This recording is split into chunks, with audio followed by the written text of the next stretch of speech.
फूल बेवस्ता। ढोरीपुर में पान खइह जौबनपुर में नसता। मोहन काला ताजा राजा कहट जाई रसता। आवा हमारा लंदन जाता रह तू तो लंदन।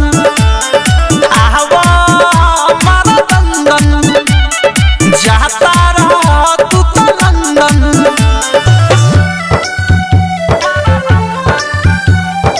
म्यूजिक बाय विकेश भोजपुरिया।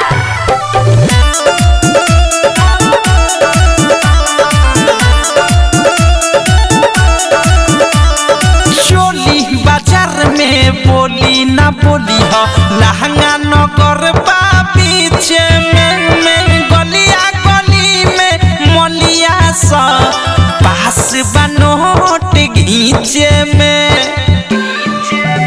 अरे चोली बाजार में बोली ना बोली हो लहंगा नगर बा बीच में गलिया गली में मलिया सा पास बनोट घींचे में।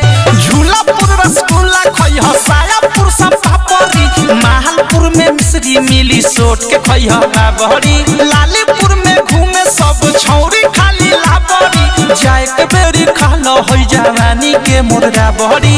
आवा हमारा लंदन जाता रह तू तो लंदन। आवा हमारा लंदन जाता रह तू तो लंदन।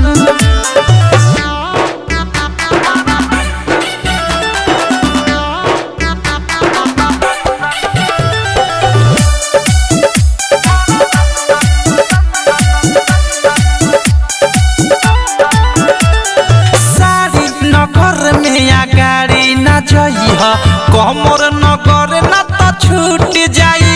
ई जांग नगर में धांग के मारी ए राजा मुहरा उर फूट जाई। और सारी नगर में या गाड़ी ना जइह कमर नगर ना तो छूट जाई। ई जांग नगर में धांग के मारी ए राजा मुहरा उर फूट जाई। पेट नगर में लेट न करिह लोगों हक के ढीठ बा। आगापुर से पाछा अइब चौक एगो पीठ बा।